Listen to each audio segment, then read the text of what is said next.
28 de agosto estamos a un mes de que se cumplan 20 años de la desaparición forzada del ingeniero Raúl Telechea. Fue el 28 de septiembre de 2004.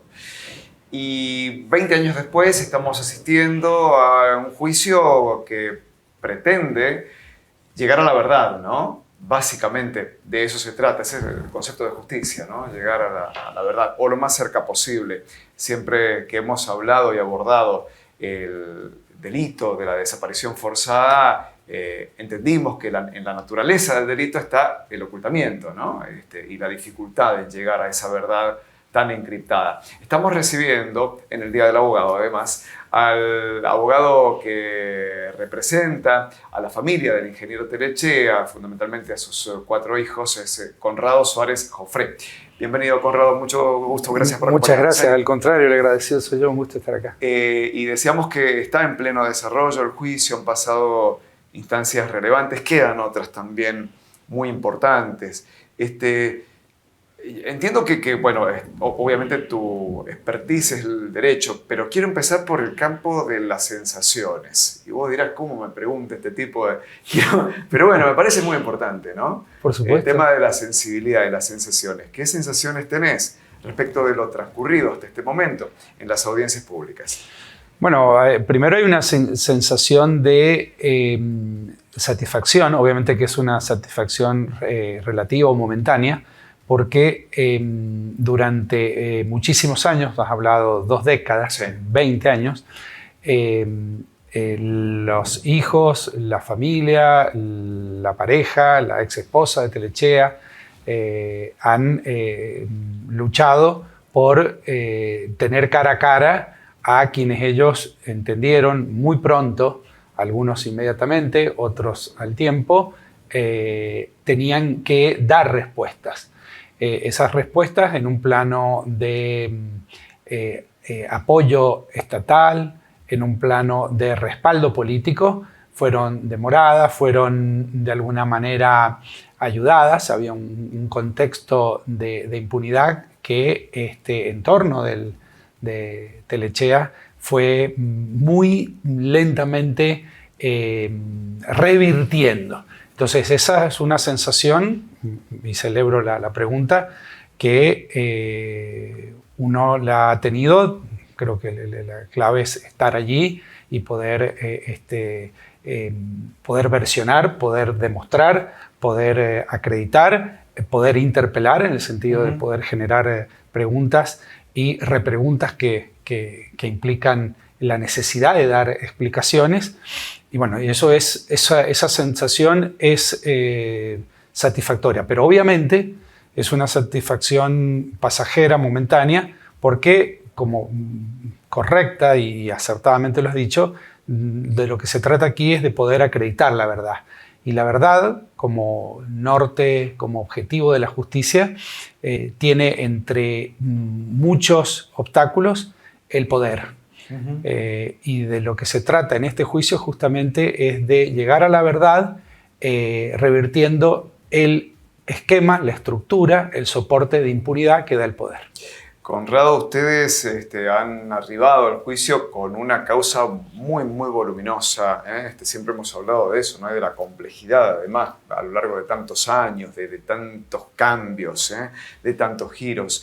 Ustedes tienen como parte, ¿no? ¿Tienen la certeza de la responsabilidad de los imputados o tienen dudas todavía? Nosotros tenemos un plano de certeza en relación a que ellos ocultan la verdad de lo ocurrido con Raúl Telechea.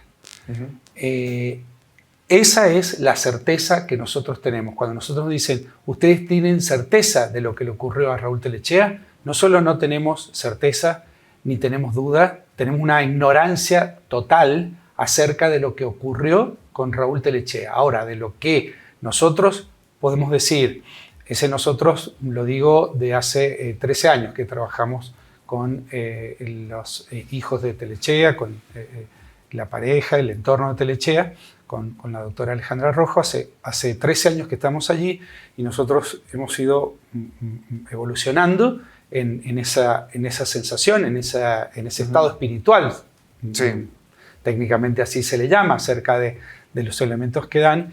Y cuando uno ve el ocultamiento, la tergiversación, la falsedad, la mentira, el reciclaje de las versiones, uno termina en la certeza de que aquí ocultaron una verdad, y esa verdad es justamente la que, digamos, la que encubre, la que oculta qué le ocurrió a Telechea. ¿Ven? Conrado, entre otras declaraciones irrelevantes o que estaban muy cargadas, ¿no? y con mucha expectativa, transcurrieron la del expresidente de la Mutual, de la Universidad Nacional de San Juan, Luis Moyano, su sustituto, su relevante Miguel del Castillo, que no aceptaron preguntas ni del Ministerio Público, ni del fiscal, ni de ustedes, ni de la querella. ¿Qué te quedaste con las ganas de preguntarle a ambos? Bueno, a título de ejemplo, porque teníamos una enorme cantidad de preguntas. A título de ejemplo, una de las grandes preguntas que se me viene en este momento a la cabeza es ¿por qué ellos, cuando denunciaron al ingeniero Telechea, dijeron que una semana atrás habían descubierto el motivo de la denuncia, que era la supuesta alteración de planillas de liquidación de sueldo que llevaban a que él cobrara cuando, explican ellos, no debía cobrar por su trabajo? Eso es fundamental porque queda probado en la causa que ellos descubrieron eso, que fue el objeto de la denuncia, en el mes de junio del año 2004. Y lo denunciaron en septiembre. No solo lo denunciaron en septiembre, sino que lo denunciaron aduciendo, algo que mantuvieron mucho tiempo, que lo habían descubierto una semana antes de la denuncia. Eso le versionaron también al abogado al doctor Ernesto Lloveras, Ernesto Videla, una confusión periodística, jurídica. Y luego versionaron muchísimos elementos que se han desmentido. Valga como ejemplo que lo menciona el doctor Ernesto Videla. Ellos adujeron que el doctor Videla les había indicado denunciar a Telechea y cuando lo consultaron una semana antes de la desaparición del ingeniero, viernes o jueves antes, no está perfectamente definido, el doctor Ernesto Videla les dijo, lo ha dicho 3 veces a lo largo de la instrucción, y en realidad lo ha dicho 2 veces, en la instrucción federal, les dijo que no denunciaran a Telechea, que no denunciaran. El problema es que luego, cuando el doctor Videla se entera de la desaparición del ingeniero Telechea, el día miércoles 29 de septiembre del año 2004, sí, efectivamente les llama y dice, ustedes lo denuncian inmediatamente. Bueno, eso es otra pregunta. ¿Por qué ellos invirtieron? ¿Por qué cambiaron allí el rol que tuvo el abogado? Conrado, entiendo que el argumento central de la defensa de los imputados es que ustedes no han probado o en la causa no está probada la desaparición forzada. Es decir, que hay una duda razonable respecto de qué fue de Raúl Telechea. Si se fue por sus propios medios, si se profugó y subsiste ese fantasma, ¿no? de la vocación de no estar, en definitiva. ¿Cuál es la respuesta a eso? Y bueno, la respuesta de eso es íncita a la estructura del delito. La desaparición forzada es uno de los delitos que entra a la cultura jurídica, al mundo jurídico, de la mano de la necesidad del combate de la impunidad. Justamente el elemento que hay allí es justamente una privación de libertad seguida del ocultamiento de toda información que tenga que ver con eso. Normalmente, y lo que hay que hacer es remontarse a los casos de desaparición forzada, lo que tenemos es un contexto que sirve de elemento en relación a que no se pueda visibilizar la privación de libertad. por eso está compuesto de 2 tramos de conducta. Hay una frecuente, cada vez lo sentimos más y lo sentimos en los discursos de este juicio, confusión entre el secuestro extorsivo, la privación ilegítima de libertad y la desaparición forzada. En esos casos lo que está directamente probado es la privación de la libertad, y acá el elemento es el ocultamiento de la información acerca de la privación de libertad. Es decir, si uno analiza los casos tristemente difundidos en nuestra historia, entendemos que el problema pasa por una negación y una falta de información y un ocultamiento de todos los elementos que detenta determinada persona, grupo de personas, en relación a la privación de libertad. Entonces, por supuesto que, lo dije en la primera respuesta, no tenemos nosotros una certeza de en qué momento Telechea fue aprehendido.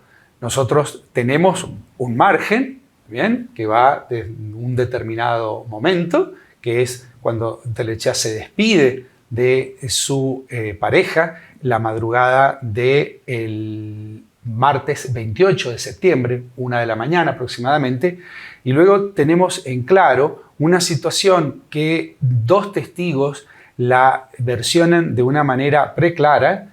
Es la pareja de Rodolfo Torres y Dobladez de Torres, que se encuentran con él la mañana del día 28 en la puerta del Banco San Juan de Libertador y Mendoza. Lo ven en un estado, podríamos decir, de lívido, pálido, sudoroso, en un estado de descompostura o de una situación sumamente inquietante para estas personas, tanto que le ofrecen acompañarlo a tomarse la presión, y ellas versionan que está constantemente mirando hacia el interior del banco y de alguna manera esperando que una persona opere en un cajero. Eso es lo que ellos versionan. Nosotros entendemos, de acuerdo a las circunstancias, de hecho sea de paso, la policía tergiversó la versión de ellos, ¿bien? Dijo que lo habían visto cerca del banco, no pidieron las cámaras de seguridad, ¿bien? Dicen hoy que sí las pidieron, pero que que habían sido borradas. No hay constancia de ni que se hayan insinuado ese pedido de las cámaras. Entonces, bueno, nosotros entendemos que él, dado el conflicto económico que se suscitó entre estas personas y Telechea, allí, por el cúmulo de pruebas, entre ellas que había un sujeto que lo estaba apretando, que es Flores, ¿bien?, que tenía contacto con él. Alberto Lali Flores es otro de los imputados, señalado como el ejecutor, ¿no? Exactamente. Como el policía retirado que habría sido el ejecutor del secuestro. Con una actividad que tenía que ver con ese tipo de coacciones o aprietes. Entonces, nosotros entendemos que ahí está dado ese plano de la privación de la libertad. ¿Ustedes sospechan que ahí en el banco estaba Flores? Nosotros sospechamos que estaba Flores, nosotros sospechamos que él, a partir de que esa noche no fue, que él falta a esa reunión, se desencadena una reacción muy agresiva con Telechea, exigiéndole la devolución de un dinero que se le estaba exigiendo, y nosotros entendemos que por la condición de él, presumiblemente puede haber tenido un resultado luctuoso no querido. Bien, nosotros de modo alguno entendemos que esto había sido planificado un secuestro, ni tampoco que había sido planificado un homicidio. Pero ese resultado luctuoso perfectamente puede haber sido, entendemos, encubierto y ocultada la situación. Flores tampoco admitió preguntas, ¿no? Tampoco admitió preguntas. En el juicio. Y ahí hay un par de testimonios fuertes, importantes. Uno de ellos me parece relevante reparar en él, del ex jefe de policía, Miguel González, ¿no? Una declaración indagatoria. Una indagatoria, sí, es oportuna la corrección. Miguel González, ¿no? Ex jefe de policía, a quien se le imputa justamente haber desviado el foco de la investigación.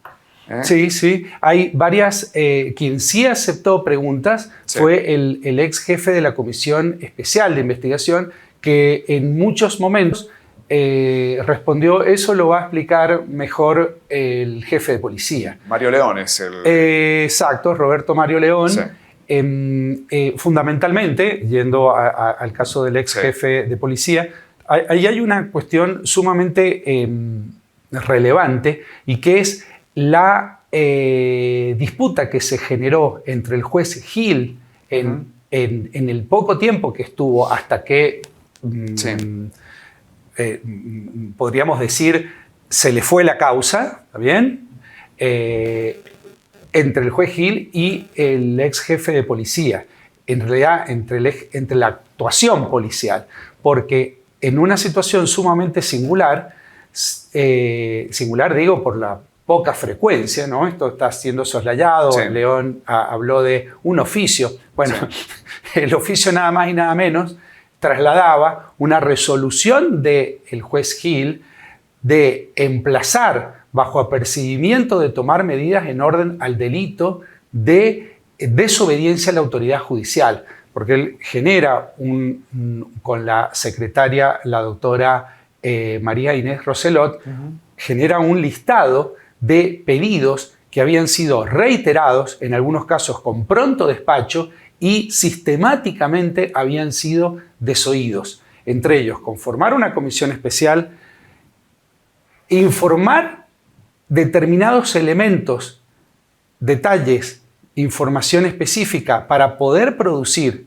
escucha esto, porque esto es central en esto, un rastrillaje subacuo en un determinado lugar en el dique de Uyum. ¿Qué sabía el juez Gil que el jefe de policía no debía informar para que no viniera de la Prefectura Naval Argentina a hacer una búsqueda en una determinada zona del dique de Uyum? Conrado, me estás diciendo que hay una hipótesis en el marco de esta investigación, hay una hipótesis de que ese pudo haber sido el destino final. La respuesta de ese rastrillaje no se hizo jamás. No se hizo jamás. Luego hay en esos ítems que le está exigiendo el juez Gil, pero no es la primera vez, insisto, llega a un punto de intimarlo bajo apercibimiento de tomar medidas en orden al delito del 239 del Código Penal, al jefe de policía. Es decir, a ver, lo que pasa es que es muy fácil decir aquí no hay pruebas, ¿no? Por supuesto que nosotros no tenemos pruebas de un secuestro, de una privación efectiva de la libertad. Lo que nosotros tenemos es pruebas de una circunstancia que entendemos que explica la falta de libertad de Telechea y luego una ausencia completa. Pero hay un contexto muy amplio, abigarrado, cohesivo, de elementos inexplicables o cuya única explicación es la certeza que nosotros tenemos, que ellos se encubrieron con el apoyo de la policía, con una influencia política muy fuerte en la justicia y en la investigación, cuestiones inexplicables. Después de Gil tuvo las horas contadas después de esa resolución, ¿está bien? Y la causa dejó de llevarla a él. Obviamente habrán explicaciones pseudotécnicas. Lo cierto es que el rastrillaje subacuo no se hizo nunca. Entre las cosas, ojo, entre las cosas que pedía el juez Gil era la transcripción de un determinado cassette que justamente después de recibir el jefe de policía esta intimación, ese cassette fue explicado diciendo textualmente: no hay ningún elemento importante en ese cassette. 2 años después se encontró que en ese cassette estaba la llamada de Nelson Contés Páez a Mauricio Telechea. Entonces, ¿qué sabía el juez Gil que pedía precisamente determinados elementos y que de repente llevó a esa tensión con el jefe de policía? Conrado, finalmente, ¿cuál es la proyección hacia adelante? Entiendo que la expectativa es llegar a un veredicto en lo que resta de este año, ¿o no necesariamente? Claro, lo que pasa es que son cuestiones que de las que no dependen de nosotros, claro, son solo expectativas. Nosotros tenemos una sensación de que este año podríamos tener una sentencia. Esa sensación es guiada por la mera especulación temporal, por lo que entendemos que estaría faltando en la causa y fundamentalmente, bueno, declaraciones indagatorias. Luego hay un periodo que va a consumir un determinado tiempo, que es la discusión sobre qué elementos documentales ingresan al debate, y finalmente los alegatos, que te darás cuenta en tiempo de televisión. Uno toma elementos paradigmáticos, fuerzas, ¿no? Ideas fuertes, elementos paradigmáticos que permiten visibilizar el mayor contenido, pero que necesariamente van a insumir mucho tiempo en relación a la demostración. Es decir, acá hay un problema de correr el velo del ocultamiento, y correr el velo está en esos intersticios que no reciben explicación. Y cuando a veces las personas que más están en condiciones de poder explicar determinadas contradicciones, reciclajes de versiones, ocultamientos, tergiversaciones, no lo hacen. Entonces, bueno, eso va a consumir tiempo. Conrado, muchas gracias. No, al contrario. Conrado Suárez Jofre es el abogado de la familia de Raúl Telechea. Estamos a un mes de que se cumplan 20 años de aquella misteriosa desaparición, y que hoy se juzga bajo la carátula de desaparición forzada en la justicia federal. Pausa, ya volvemos.